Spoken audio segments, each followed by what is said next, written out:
Oh boy, it is thundering out there outside the Voice of College Football studios. Maybe that's apropos. Appreciate you being here on a Monday night here at the Voice of College Football and the first edition of Late Night here at the Voice of College Football. The college football show that we launched months ago goes late night for the college football season. And yes, we will be here 6 days a week, 6 nights a week. We will be here Monday, Tuesday, Wednesday, Thursday, Friday, Saturday, from now up until the national championship game, unless something happens to me and I can not make it to this chair. I will be here. Somebody will be here Monday through Saturday, 10 p.m. Eastern time. Post game, once we get to the season, Thursday, Friday, and Saturday, we will go post game, and we're going to take a shot at obviously making a judgment call on the importance of the games that are being played. And therefore, we will go at 10 p.m. Eastern time if we've got some kind of marginal game. We're not going to wait until 3:30 in the morning until Colorado State and Hawaii are done playing.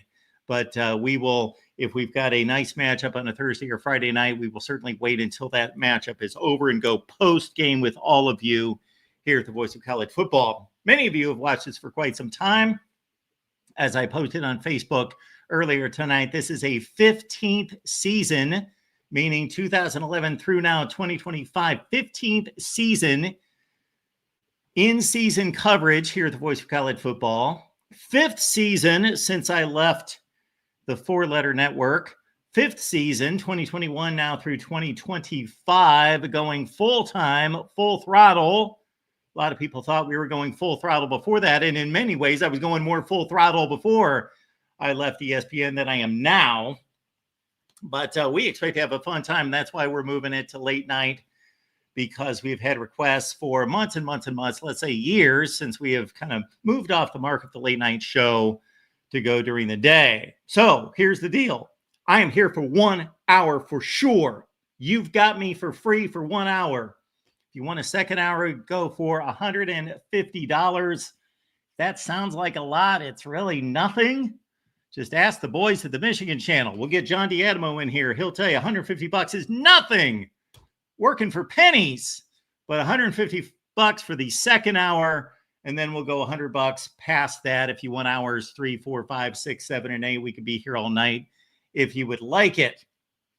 I would love to say that I've got something tremendous prepared for our opening show, because I expected to be touchdown here in Florida at home at 5:30 this afternoon, but it turned out to be 9 o'clock this afternoon since my flights were 3.5 hours late.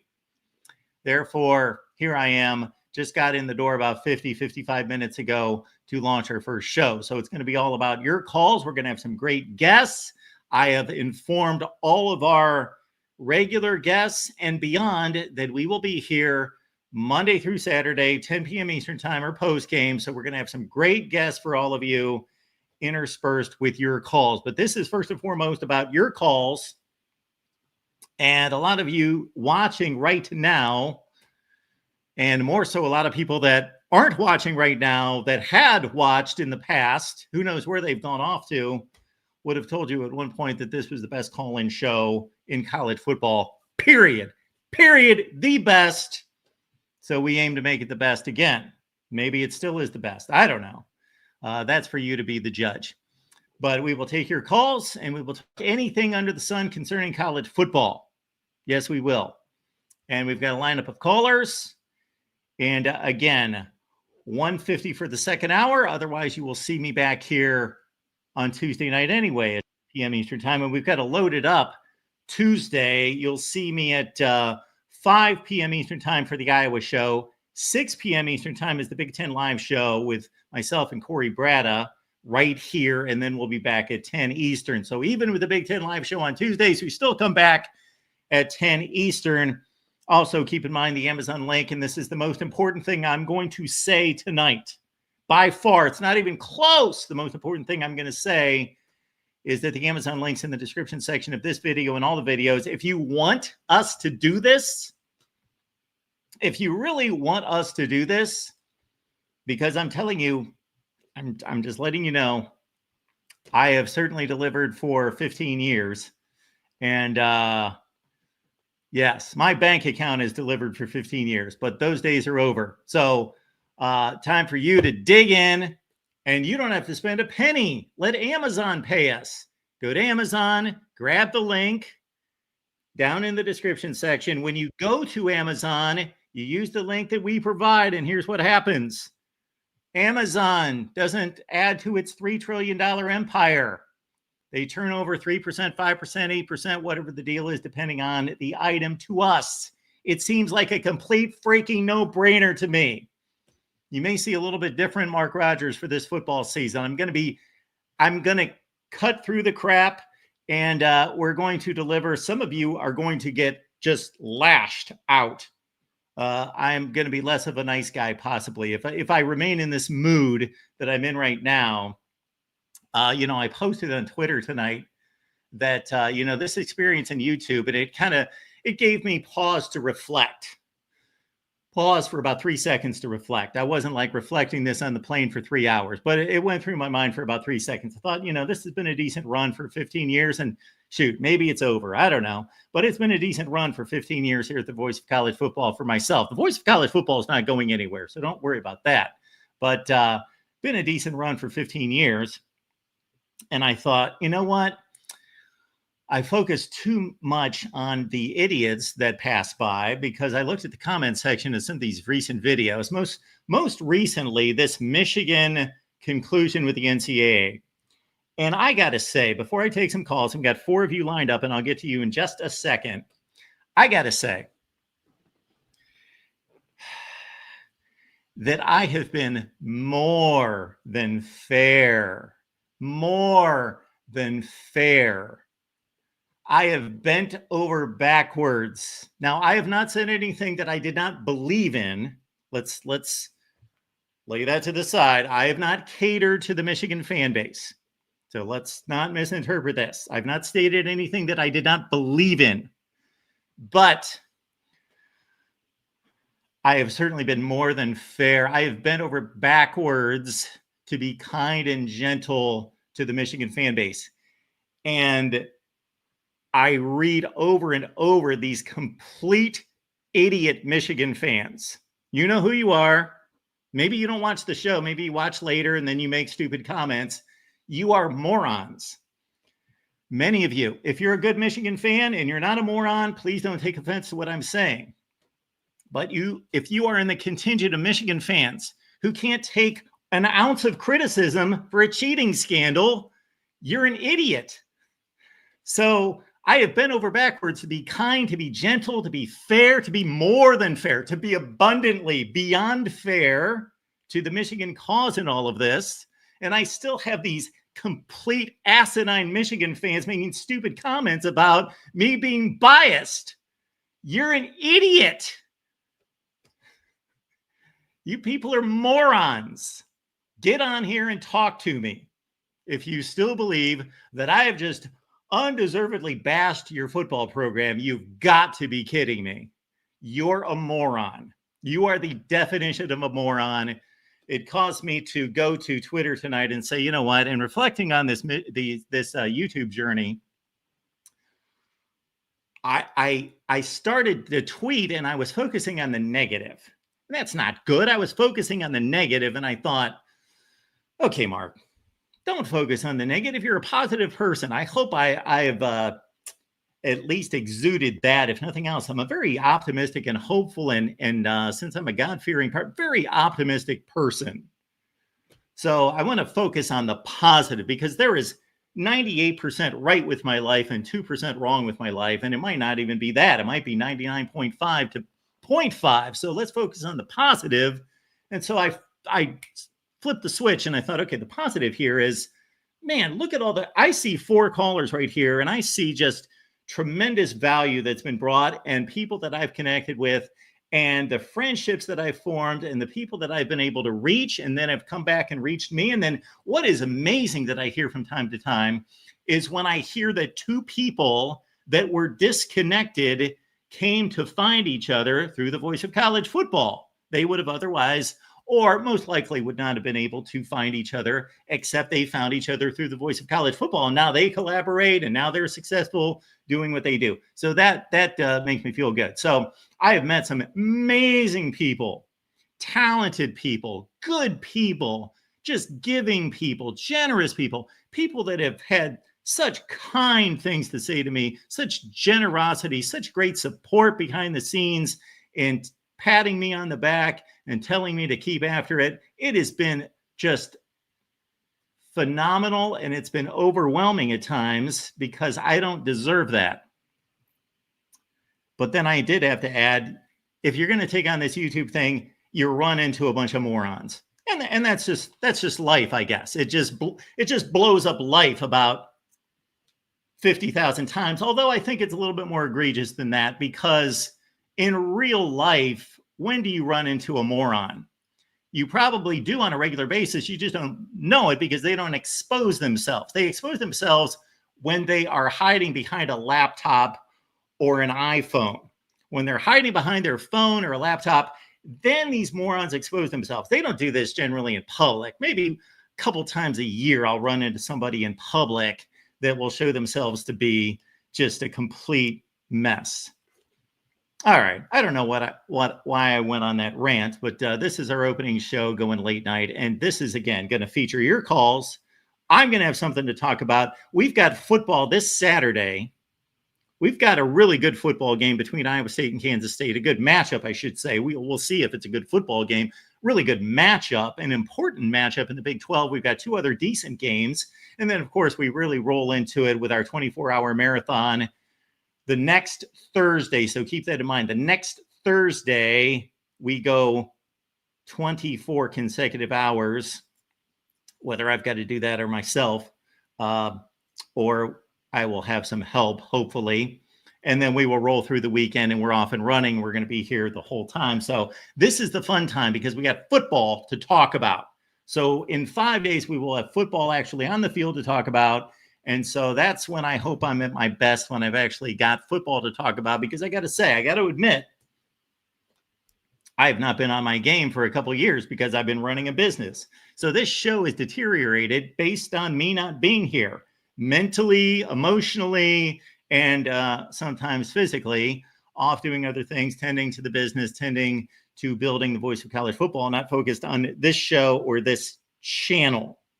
And I can't say that's going to change because I actually have much more business requirements of me these days than I did before. But we're going to focus for an hour, and hopefully, because I got football on the field to talk about, as I mentioned to somebody the other day, somebody was up in arms. This was another Michigan moron that was up in arms because I didn't know specific details about the case.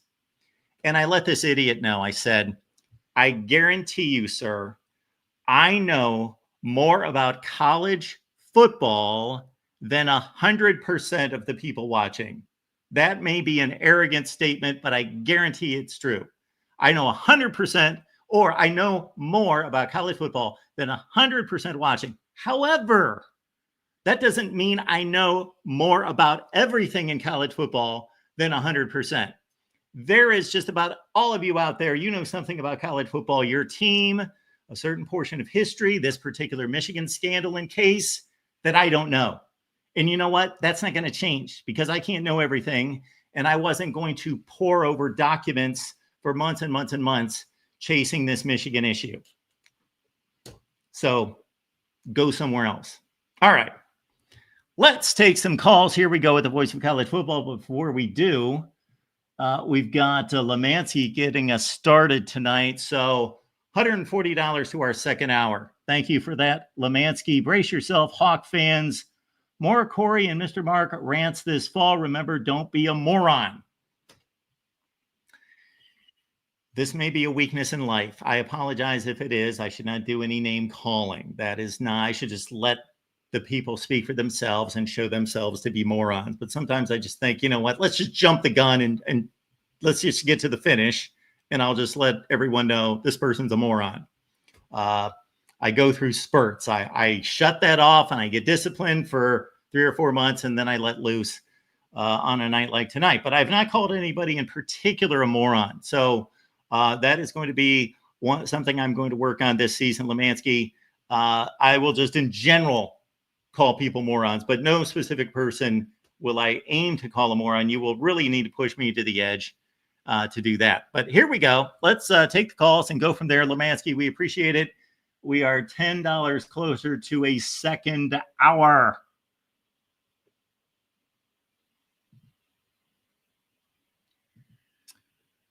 Welcome into the voice of college football. We got Caden on the line. Caden, what's going on?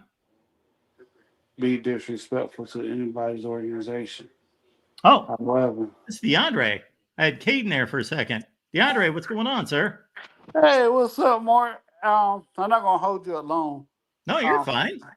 First off, everybody does need to pay him $150, keep him on for a second hour, due to I'm a gambler and I gamble a lot. However, sometimes you gamble wrong, and Mark is the one that led me out of gambling on parlays. About 2 or 3 years ago, and I have made a whole lot of money since I stopped betting on parlays. So everybody need to prescribe to his Patreon and get his picks, because it's very helpful for all of y'all that gambles. And most people in this country gamble. So I'm just saying. I am not promoting or encouraging anyone to gamble, but if they do, they can certainly get our picks, and we'll run the video here in a few minutes and let everyone know where they can subscribe, either on Patreon or here on the YouTube channel, either one. Well, I'm subscribing for y'all to gamble. But anyway, Mark, I don't let you go. But I did look at something interesting. Last time we spoke, we talked about teams that never played each other. And this is Yes. going to be an oddball team. Kentucky and Notre Dame has never played. And the reason why I bring that up, look how close their campuses are together.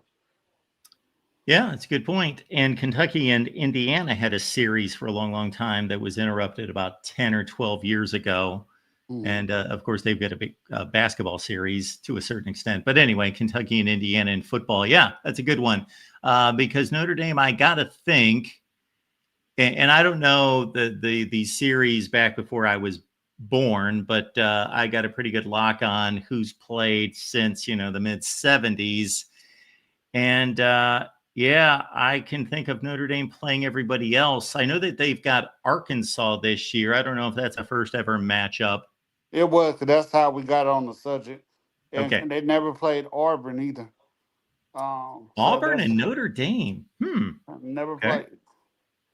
Yeah, that was shocking to me. 'Cause that's how we got. I think that's how me and you ended up on the subject. And I wish I could write stuff down and bring it to you, because sometimes it's hit or miss, because sometimes it depends how much I'm working. But that was one. Oh, Clemson and Arkansas has never played.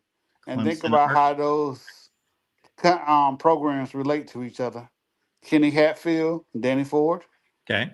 Yeah. Yep. So they have never played each other. And with all the ACC, SEC ties in bowl games, you would think that would have come up at some point. Right. They have never played each other. Oh, another oddball fact that I came across, and I'm not sure of the number, but Vanderbilt and Mississippi State, I want to say, has played less than 30 to 40 times. Less than 30 or 40 times. And I think they've been in the same conference for over 100 years together. I think it's under 30, but be safe, I want to say under 40 times. Okay. Yeah, I know that's kind of odd, but it was just like I was just flipping through it. And I said, I really never seen Vanderbilt and Mississippi State play. And I knew that Georgia Tech had a thing that they didn't like playing Mississippi schools when they was in the SEC. So I just happened just to flip through just to see how many times in this Vanderbilt and Mississippi State popped up in my mind. I just want to see how many times they played, because I really have never seen them play each other. But I thought that was just kind of an oddball fact. Well, here's the thing that I don't know how the SEC scheduled prior to 1992. I know that I've heard it at times, but I don't remember. Now, of course, there were only 10 teams in the SEC, and for a long time they played 7 conference games, so they would miss 2 teams in conference. And obviously, Alabama, Auburn, and certain series would always play, but they only played 7 conference games, and there were only 11 games on the schedule, so they'd play 4 non-conference games. And like Auburn in particular in 1983, when they could claim a national championship, they played a brutal non-conference schedule. They played Texas, Maryland. I don't have the other 2 off the top of my head, but it's brutal, the teams that they played outside the conference. Maryland and Texas were both in the top 10. And but once 1992 hit, as you well know, they split into the East and the West. And then they had a designated rival in the other division. And for Mississippi State, it was Kentucky, which didn't make a whole lot of sense, but they just needed a placeholder, or so they thought. And then the other teams would rotate, so you would only see a team in the other division every 6 years. Right. Yeah. So that I just found that to be interesting because I think they even go back to the Southern Conference before the SEC is as we know it today was, and I had just found that to be interesting that they played less than 40 times. Consider, they at least had to be in the same conference for 125 years together, and it was just something interesting that I came across. And there was some other ones I had came across, and I just thought Clemson and Houston's never played, and Okay. I was just like, wow, they never played each other. And that's because Clemson has played probably everybody in Texas, outside of Texas and Houston. I know Texas was the first time last year, but I mean they played Texas A&M, which is in the Houston area. They played TCU a bunch. I think last year was the first time they played SMU. You go back to the death penalty years; both of those programs probably should have got it. But See, I'm not remembering too many games between Clemson and the current Big 12, like Clemson, Cincinnati, no, Clemson, they never Texas played none Tech, of the Arizona schools either. Clemson, Clemson, Baylor, Texas Tech. Arizona State. Yeah, I think Clemson, Texas Tech has played. Uh, I might be messing up the schools, but didn't Clemson and Texas Tech play like a 55-15 bowl game? Yeah, I think so. That then they played in the. I want to say I was gonna say the Tangerine Bowl, but I know they played. Yeah. Yeah, I just have found that to be very interesting that that some of these odd schools has really never played each other. That they have, and Clemson hasn't played a lot of the Big 12. I mean the Big 10. Think about it, they never played Michigan State. I don't think they even played Michigan. They played Illinois, Ohio State, Penn State, but that was only one time. Between the two of us, DeAndre, we nailed it. The 2002 Tangerine Bowl. Texas Tech beat Clemson 55-15. Yes, I remember the first time they played Cal. Yeah, I remember that. Texas Tech, I think we Duke in a bowl, and they see like every time back in the day they ain't go to many bowls. Texas Tech, but they always play the AC school and beat them. So yeah, I remember them playing. I don't know who was on the team. I don't know. But Texas Tech is spending some money, man. A lot of people are high on them this year. They're putting some money out there. Yeah, they sure But, did. but Mark, I didn't want to hold you up long. I'll let everybody else get a chance to talk. And you have a great night, and I'll be there to support you. Thank you, DeAndre. I appreciate it, man. You know that. Yes, sir. Have a Take good care, one. Mark. DeAndre putting the word out there. Yeah, our picks have been pretty good throughout the years. And you will see the promotional video here in a few minutes. Steve Merrill from Wager Talk again on board for a 7th year with his Under the Radar selections. And that really is the headliner. But you do get my picks, Steve Dace, Matt Zemek, Corey Bratta, with our weekly college football picks. All right, let's go to our next call. We got the real MVP showing up. Hey, Mark, how you doing this evening? I'm doing great. How are you, sir? I'm doing good. So I guess you didn't see the report that the Big Ten's pushing, which is probably the dumbest idea in the history of college football? I did not. Okay, imagine the playoffs, Mark, and then you double it. and then you add more teams on top of that, okay? How about a 28-team playoff, okay? Where we have 7 teams from the SEC, Big Ten guaranteed to get in, 5 from the Big 12 and ACC get in, 2 from the Group of 5 guaranteed to get in, and 2 at-large teams. Where is this exactly coming from? The New York Times posted it. Posted Pete it. Thamel. Okay, Pete Thamel posted it. Let's see if I can find it while you're talking. The Big Ten is supporting this? Yes, this is the Big Ten endorsing this idea. They are putting their weight behind a 24 and 28. And I've even seen rumors that the SEC, Mark, going bigger brain than that, doing a 32-team playoff, Mark. I mean, this is just, I mean, the stupidity of this idea can't be explained in just mere rational terms. First off, Mark, you could lose 4 conference games and get into the playoffs, guaranteed. No questions about it. Who liked Baylor last year? Who thought they would be a playoff team? But under this new system, they would have been guaranteed a playoff spot at 7-5. Yeah, the Big Ten was always the conservative conference that didn't want to push into the future any kind of expanded playoff, a playoff at all. The Big Ten was actually against a playoff. They were the last conference to come around to a playoff. This is insane. This is stupid, Mark. It is stupid. We don't need a 7-5 Michigan last year would have made the playoffs. 7-5 Baylor last year would have made the playoffs. And it's inarguable.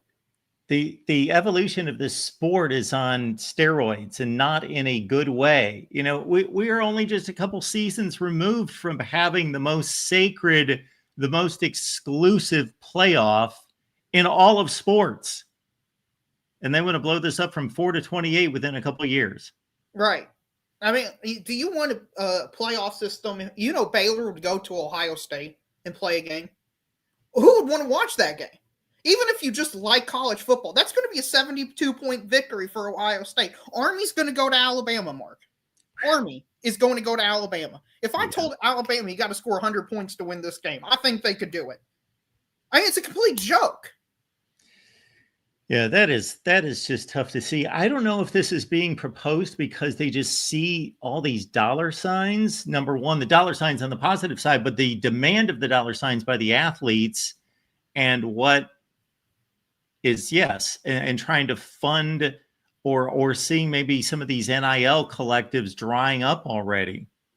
I don't know.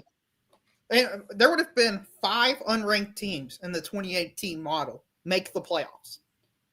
So there's teams that are even unranked, not even qualified for the top 25 that are guaranteed to be in the playoffs. I mean, it's just so stupid. Yeah, I did not catch up with this. I was vacationing over the weekend, didn't catch up with too much college football outside of our Michigan friends and the conclusion of that fiasco. Did not see this. 28 teams. And the 24 one, Mark, I know you'll like more. They have your favorite things, buys, 8 of them to be exact. That's what we all need is more buys, right? Everybody loves the buys of the 12-team playoff. That's what everyone's raving about. So let's just double it. That way, Oregon, who went 13-0. Oh, sorry. That's also something we're going to do. We're going to eliminate conference championship games, Mark. Do you like them? Good. They're dead. Okay. They're just completely gone. So Oregon at 12-0 would have gotten the exact same reward as Ohio State, who went 10-2 throughout the regular season. Does that seem equitable? Does that seem fair? Yeah. So the game won by Oregon against Ohio State, meaningless. Yeah, and also they add another loss on top of that for Ohio State, losing to a 7-5 team. Yeah. And of course, you and I had this conversation many times as we were approaching this 12-team playoff or whatever we thought it was going to be at the time when we were still stuck in the 14 playoff, that expanding the playoff to a reasonable number where you still had to produce a quality season, an excellent season, was good for college football because instead of there being less important games or less, important games, there would be more important games because more teams would have a reasonable chance. But we're talking about quality, excellent teams having a chance, Now this drags it into the place where, 5-4 Baylor taking on 4-5 Texas Tech is an important game, but it shouldn't be an important game. Meanwhile, Ohio State and Penn State are playing, but we know both are going to make the playoffs easily, so it doesn't matter. Right. The only two pushbacks I've seen, and believe it or not, there's some people, I don't, God bless those people who are pushing back on this, Mark. They're saying, proportionately to other sports, college football has the least access. So, like, the NFL has like 44% of their league make it. The NBA is 60% of their league make the postseason. In college football, it's like, I don't know, it's less than 1% or it's somewhere around that because there's 130 some teams. There's only 12 that make it in there. And then the other argument is well, just more games. Who's against more games? So those are the two arguments. But Mark, can you explain to the people why these are dumb arguments? Well, the first is that the NFL, the NBA, Major League Baseball, the NHL, we are talking about professional athletes, and the pool of talent is so even if you take the best team in the NFL versus the worst team in the NFL, it seems like a huge gap record-wise, but they could play at any time and it could be a one-score game and nobody would be surprised. And there's basically more, it's more of a disparity in coaching and organization than it is actual talent on the field.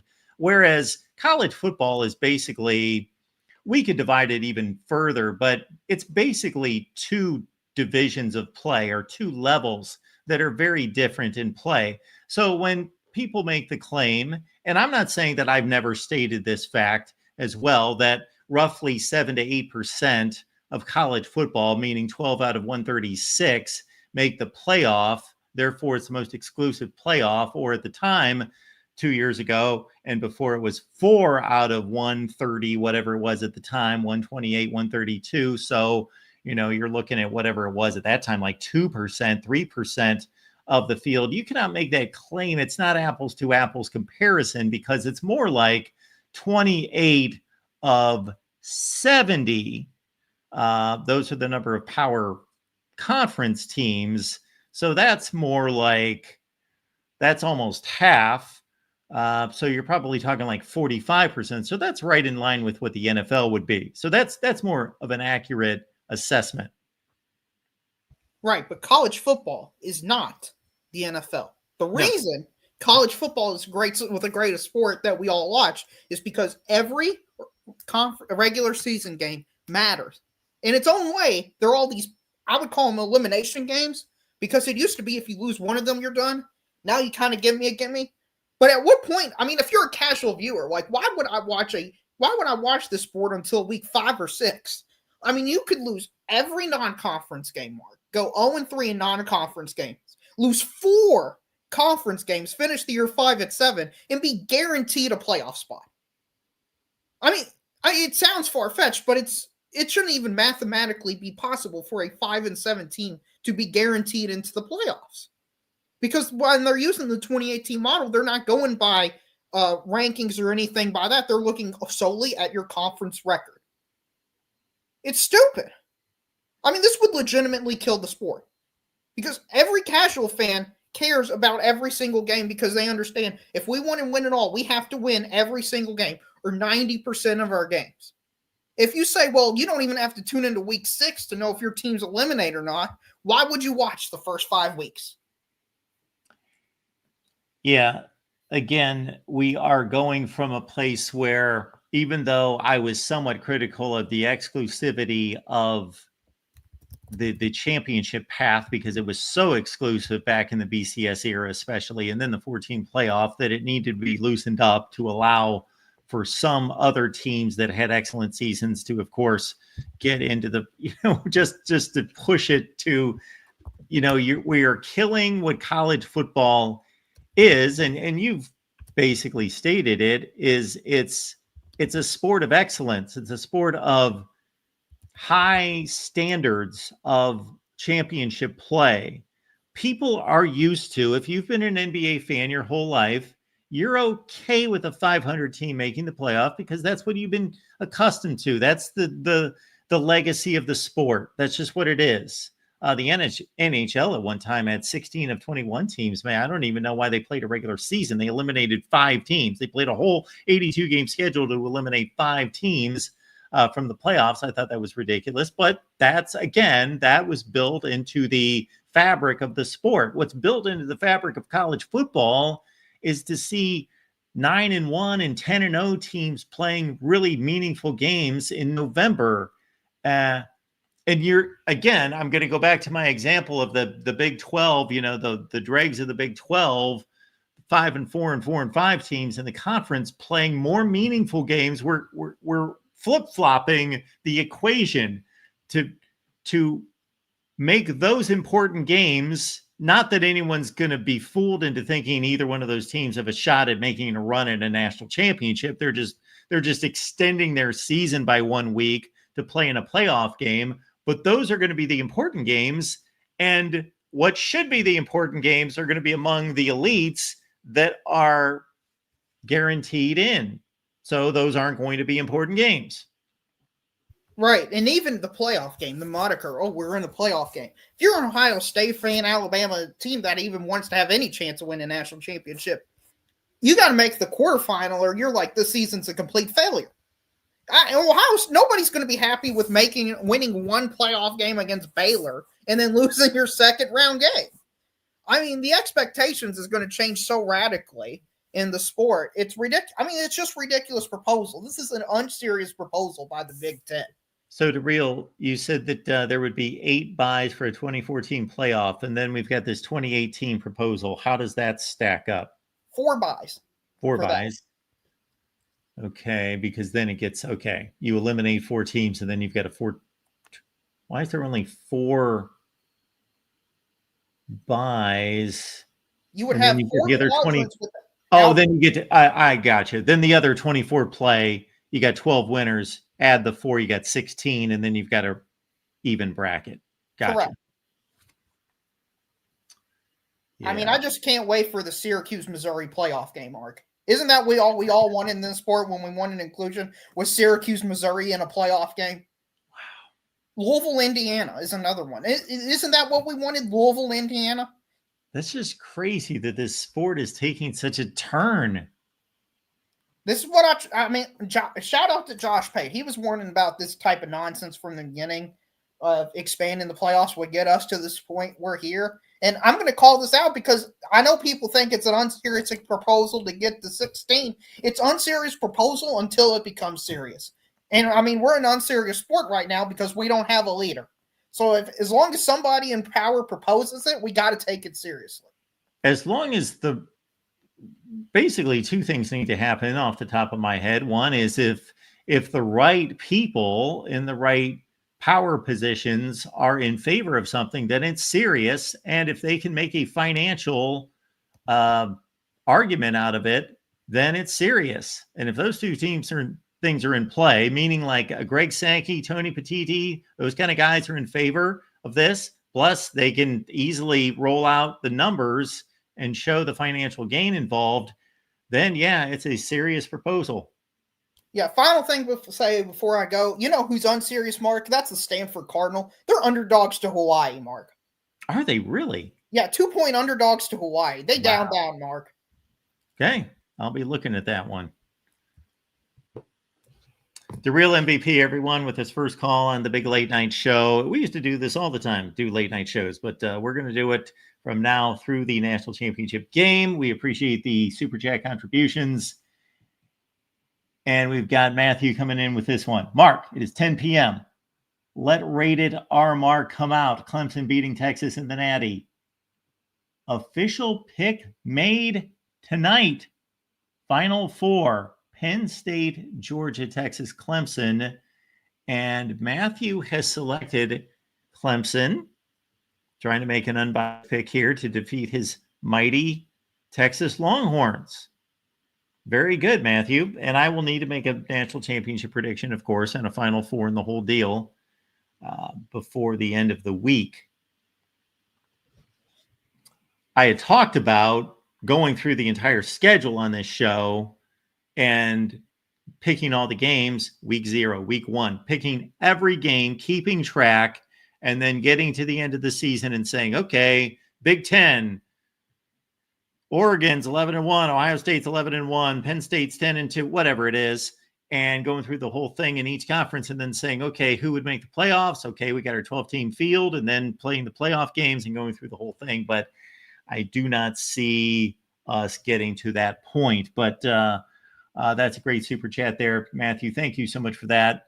And Matthew, by the way, you're a host here at the Voice of College Football. You don't need to be sending us super chats. It just goes back into the fund. And actually, we send YouTube, make a comment, maybe put it in bold or something, or just let me know. Mark, read this comment. You don't need to contribute, Matthew, but we appreciate it because obviously you are working hard for us, and Matthew does a great job. We got our Notre Dame fan here who we've not heard from for a long time. We do appreciate Ravenous Carlias. I do believe that is the guy that is the big Notre Dame fan. Michigan is lucky. The NCAA is inept now, period. They should count their lucky stars, not losing wins, because we all know that's their most precious stat. Yeah. Well, I will let your super chat speak for itself. I certainly had much to say about it the other day and have for the last year and a half, and will not be talking about that topic unless somebody asks me. Of course, it's still on the board to talk about if somebody asks me, but I'm not going to, I don't think, unless something moves me, to be talking about the Michigan football scandal. Lemansky coming back with this one. Mark, want to thank you for mentoring Corey in the early days and launching the Big Ten show on Tuesdays this fall. Well, Lemansky, I appreciate that. I don't know how much I mentored Corey, but we've got a great relationship and we work well together and enjoy doing shows together and would do it more if we had the time. And the deal with Corey is, of course, he has a broadcasting background, has a great radio voice. I wish I had his voice. Actually, let me correct that. I don't wish I had his voice because I like my voice. I just want my voice. But he's got a better voice than I do. Let me put it that way. But he's got a great voice, great delivery, and has a news business. And then wanted to add the sports and the Iowa angle and found me. And we hopefully have had a big impact in launching their channel over there because Corey did not have a channel when we started the Iowa show, and then he launched the channel. It's exploded. It's done great, and you should all check out From the Hawkeye of the Storm with Corey. So thank you for that, Lemansky. I do very much appreciate that. Next up here at the Voice of College Football, we got Caden on the line. Caden, what's going on tonight? Yeah, good evening, Mark. Welcome back, good sir. Thank you. First of all, look great, by the way. Thank you. Second of all, tonight yourself? Yeah, well, I haven't been on vacation for the last 4 years, so I'm stuck in the Ohio sun and heat, but I can't complain. Can I please just get this first out of the way? Sure. I'm going to tell this to your network. You can hate my guts, you can hate my soul, you can hate my taste, but I don't care. And Mark, I saw you call me out as a moron. And no, that did not disturb me. That just said... Hang on. I do not deny that in the past I have called you a moron. Oh, you did. You did last week. Last week I did? Okay, go ahead. Or was it on it was on the Big Ten show a couple weeks ago. When I called in afterwards, Burks mentioned it to me, and you called me a moron. Okay. Well, I know I've called you a moron before that, so and you've called me a lot more things. You've called me a lot of names on Twitter. I mean, let's be honest. No, I have never called you out on Twitter. I've not specifically stated anything on Twitter. And I think a moron is about as harsh as I get. Anyway, yeah. Kate, well, I've heard your takes. I've heard your takes on my name. Yeah, anyway. One thing, I will make one small suggestion, Caden. I'm going to make one small suggestion. Take it if you would like, or obviously discard it if you don't think it's of any value. I really don't think that you should start out a statement by saying, I don't care who hates me. I don't care. I would just make your statement and let it ride, and whomever accepts it, rejects it, hates you, loves you, whatever. I think that you love to be hated. And therefore, Well, I've been hated on this platform for as long as I've called into this show. So I think you're welcoming the hate, and that's fine if that's what you want to do. That's my own small suggestion. But this sport of college football has gone downhill with the 2018 playoff suggestions, the 24s. In my opinion, it's just dragging this sport down. A sport that we love to watch every Saturday. I mean, come on. Nobody wants to see a 28 or 24 team playoff. I dang sure don't. 12 teams is fine with me, and 2 bye weeks is fine. But as far as that is concerned, but that's just my take, Mark. I totally agree with you. I'm right there with you. I will say this. Most of us have great respect and miss one Mike Leach. Mike Leach wanted what was the number? 32 team playoff. Yeah, he did. Now, I don't know how much he was joking. I don't think he was, but I know he wasn't being sarcastic for being a coach to Mississippi State, but that's just my opinion. But you know what? I'd rather do the job that I'm working right now, being a farmhand and a dumpster truck driver for a great family I work for here, than being a student athlete. I mean, I'd rather be around, people I trust, people I respect. There's not controversy you're gonna deal with. I mean, okay, on the road it's a whole different story, but when you're a student athlete, it's a whole lot of crap. I just say it's annoying. So let me ask you this, Caden. You came on and said that you had a take that people were going to hate. They were going to hate you for it. What was that take? That the 24 and 2018 playoff is not a good decision? It's just, allowing these teams most people agree with you. But it's just like, you wouldn't believe how much crap I get on Twitter. You wouldn't believe how much crap I get on Twitter, getting to my messages on Twitter, people calling me out for it.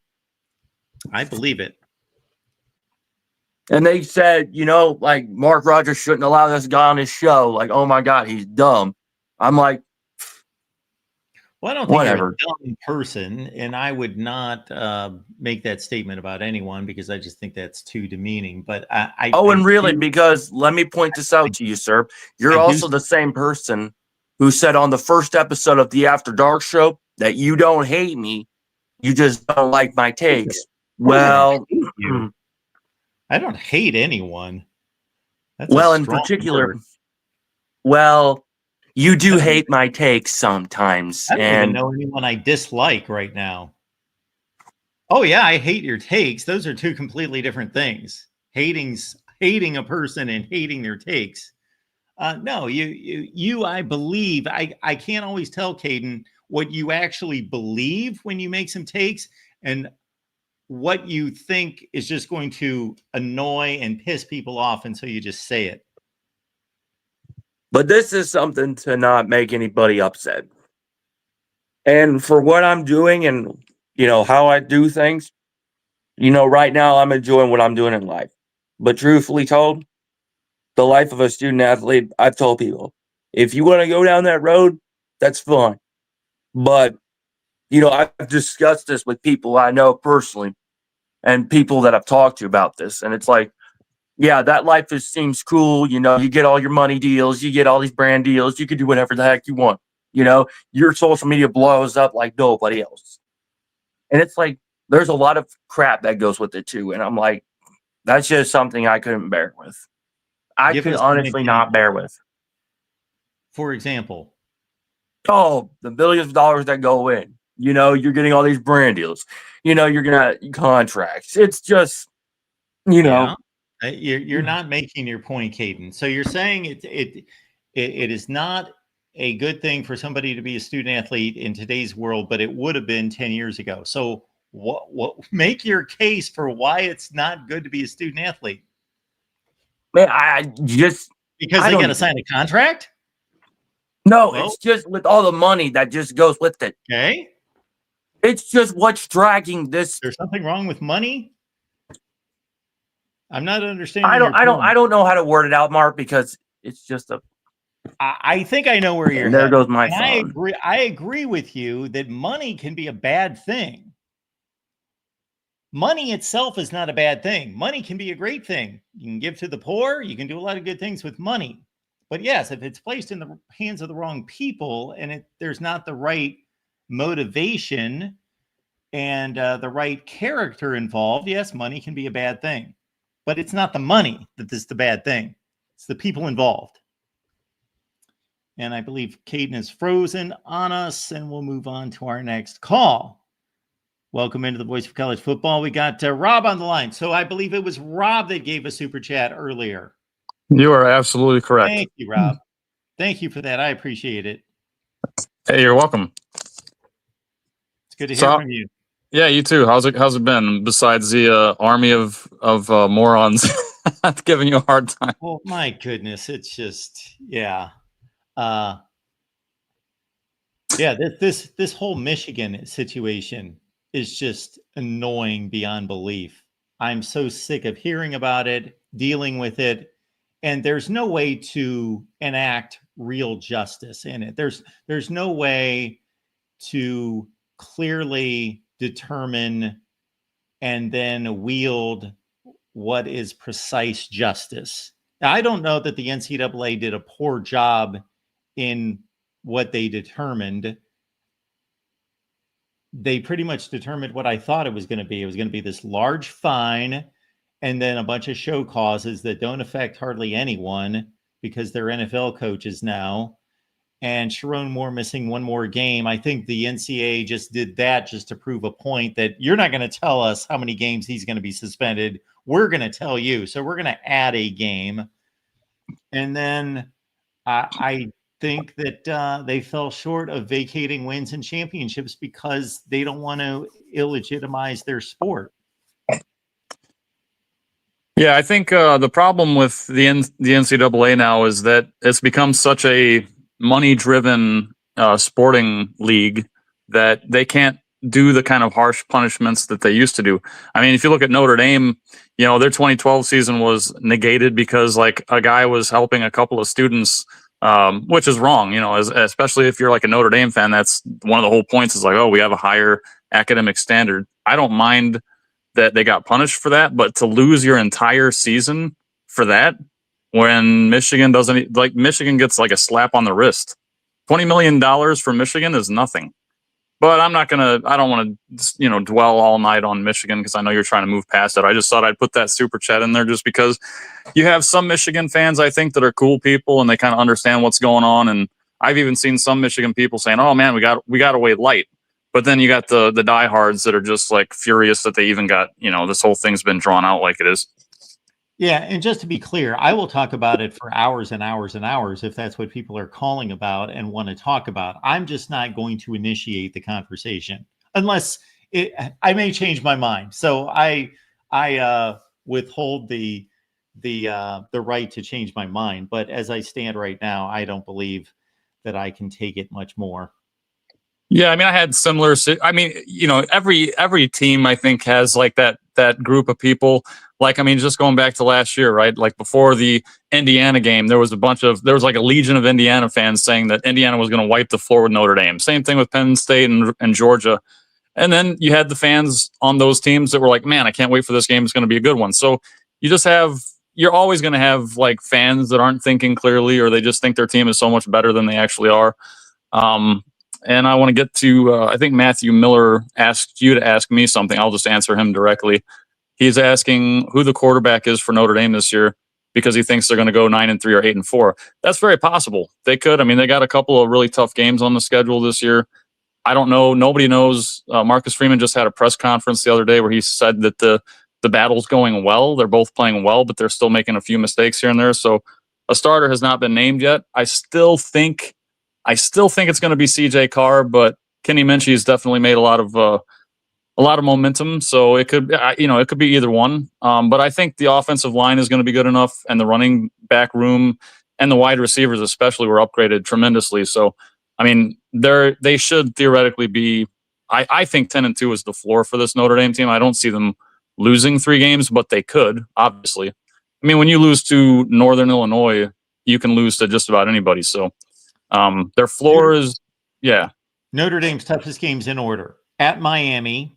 Correct me if you disagree. At Miami, Texas A&M, USC, at Arkansas. Who am I missing? Boise. Somebody else in there. Boise State. And Pitt could be kind of sneaky hard this year. They're not like a great team, but they're certainly capable of upsetting Notre Dame.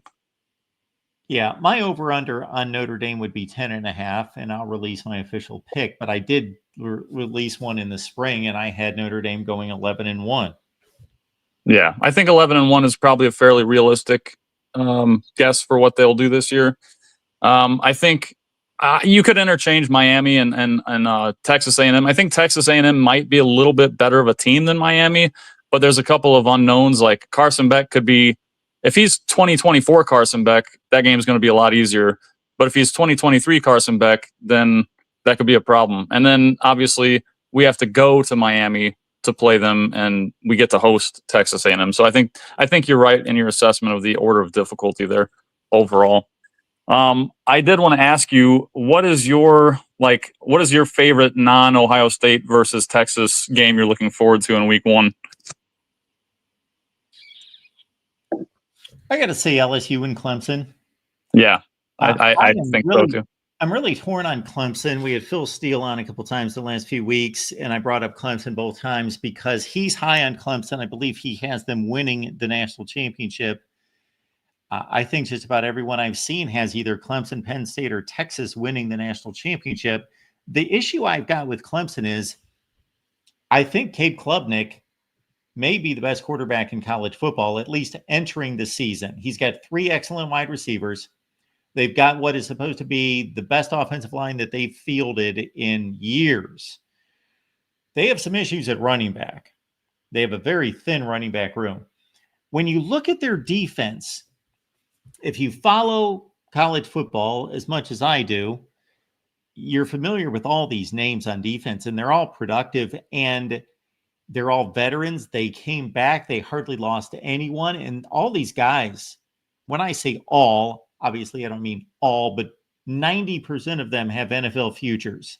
They're loaded on defense in terms of individually, but they were 85th in rush defense last year. Louisville ran them off the field.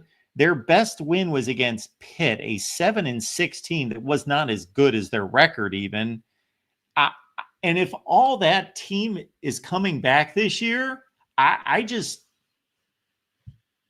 a bit torn between, Clemson, they've got this pedigree of winning. I trust Dabo Swinney. He's got an excellent offensive coordinator. They bring in Tom Allen to fix the defense. The defense was lousy last year, but they got all this talent, and they should have a pretty easy ride in the ACC, but they were a paper-thin team last year. They were a complete paper tiger last year, and I guess I'm just not completely sold. And, of course, LSU loses openers every year. They got to go to Death Valley. I just think it's a fascinating matchup between the two. And we know that Garrett Nussmeier is somewhat banged up in August camp. I don't know how severe that is. Yeah, he's got that knee issue or something. But I guess Brian Kelly tried to rein in the chaos or the speculation, saying it's not that bad. But yeah, I think that's the game I'm looking forward to the most because it's like you have 2 unknowns. I mean, Clemson, like you said, on paper they have all the talent and all the things they need, but like it's how they're going to have to perform better. And then LSU losing all these season openers, and Brian Kelly losing week 1 there at LSU. It's and it's at Death Valley, Clemson version of Death Valley. What I find funny is it's a home and home. So if somebody sweeps the series, I guess they get to claim that they're the real Death Valley, right? And I know that they will. Sure. Yeah. And then I think for me it's obviously Miami Notre Dame is the one I'm looking forward to the most. I'm sure for you it's Ohio State Texas. I'm looking forward to that one as well. But I think that Clemson LSU game is going to be like the most intriguing as far as like I just don't really have. I wouldn't bet on that one with a 10-foot pole.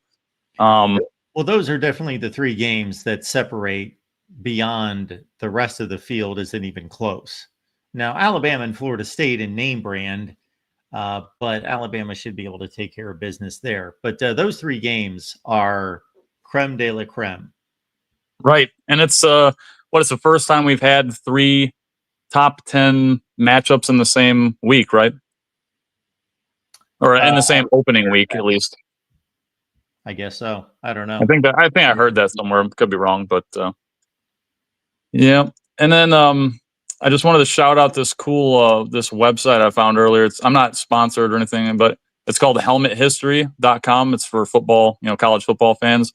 And it shows you basically a list of like a picture of all your helmets that your schools had over the years and like what years, what games sometimes they play them in. It's really cool. I was just looking through that. Yeah. And Oregon, of course, has a list that's basically 4 times as long as the next closest person. Seems like they have a new helmet every week. Yeah, that's cool. So I got one more question for you, Mark. Who do you think's the sleeper team that you're a little bit worried about on your Ohio State schedule this year? Oh, on the schedule? Yeah, who's your dark horse, like trap game type team you're a little bit worried about? Well, considering where they're ranked, maybe it's not a trap game, but I think in terms of the talent difference and where this team is typically in the Big Ten standings, it's a trap game.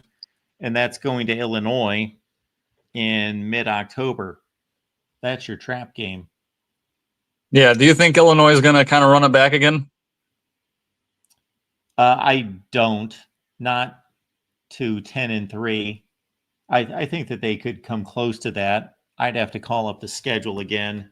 I think I've got them 8-4, so that's certainly right there.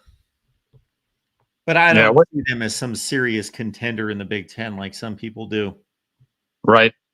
I think what you can count on with Illinois is like good defense. They're going to play hard. They're going to be well coached, and they're going to fight the entire game. So it's not going to be an easy win, but yeah, I don't really see Ohio State losing that one, but it should be fun. And then I guess I got one more thing to say, and then I'll hop off. Is the playoff, the 2018 playoff thing?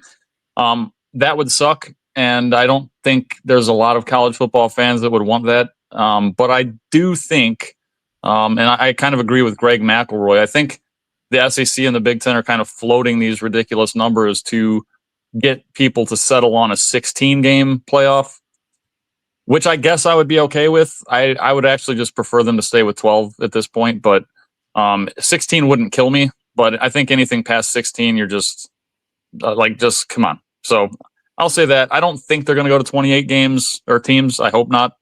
But yeah, I think their actual goals is 16, but we'll see. Yeah, that makes sense. And I would be okay with 16.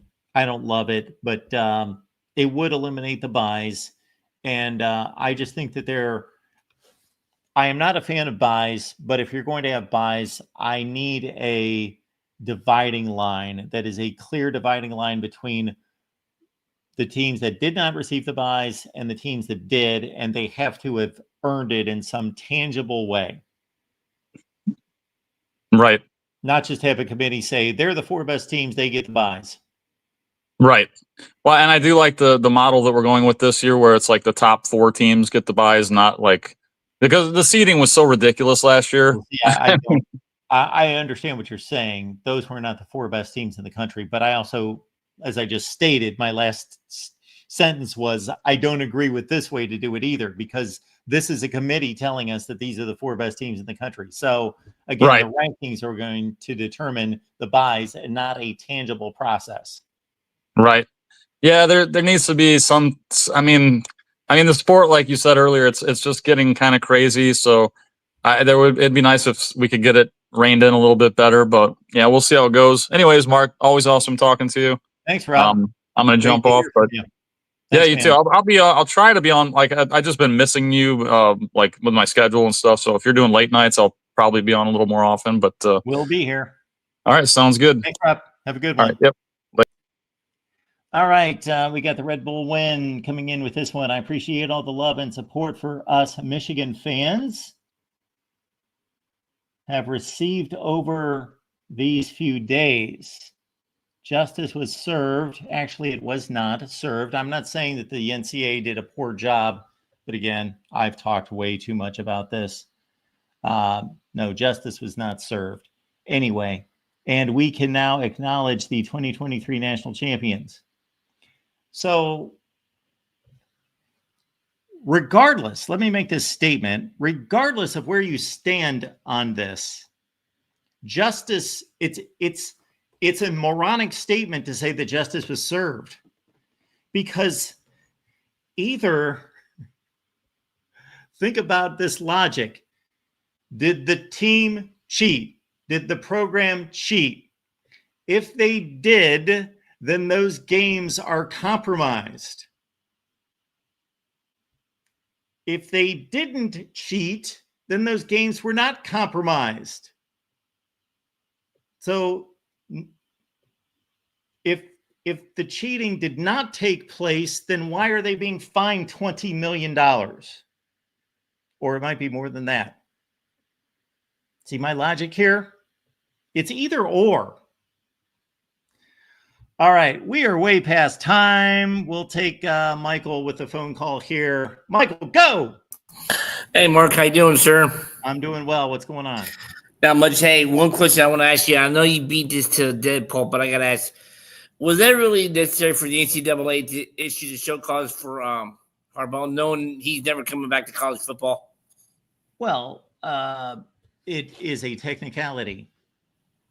And if they did not issue the show cause, people would be like, what, is Harbaugh getting off scot-free? So, of course, they had to issue the show cause. Didn't he already have a 2-year show cause before that, too? 2-year. Okay. Not a 10-year. Yeah. Well, they added 8 years. And you said you have the Illini going 8-4 this year? I believe so. I'm just looking at everything. I'm looking at their schedule. The only tough game I see this year, unless I'm wrong, is going to be USC and Ohio State. You think those are the only 2 tough games that Illinois has? Yeah, I mean, what are we elevating Illinois to, like, Georgia status or something? No, I'm just saying Illinois. They're not that good. They've got a solid football team. You're telling me that Duke's an automatic win. At Indiana is an automatic win. At Washington's an automatic win. Really? No, I'm saying Duke and there's going to be good teams this year. I think IU takes a step back this year. I really do. They're not going to be a double-digit winning team. I just think how good. I mean, they got to think something good if they're, 10th in the country or 11th in the country right now in the preseason polls, which we know isn't really much. You may disagree with, but Indiana might be better this year than they were last year. That doesn't mean that their record's going to be better. They might be better. Yeah. That's like I'll say Purdue. They might be better than last year. Or, well, I mean, they can't get no worse than they can. No, Mark, I'm messing with you. They got to be better than they were last year. See what I'm saying? Yeah, sure. They're hopefully not going to be losing games by 70 points. No, I won't like that too. But hey, are you doing anything this weekend? You said you're doing a 24-hour stream next week. I would think you would be doing it this week with week 0 since there's some good games on this weekend. Then you would think wrong. We're not going. No, that's the first time week 1 is next week. Mm-hmm. We're not doing 24 hours for 3 games that involve the likes of Fresno State and Hawaii and so forth.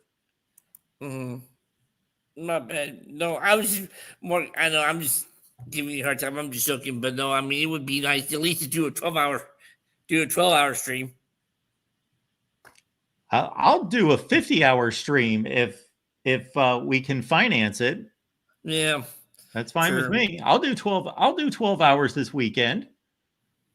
No, I was just wondering, because I was just looking. I mean, like, I was thinking they're going to be. I think Illinois could really be a 10-win team this year. Whether or not they are, Oh, sure, they could be.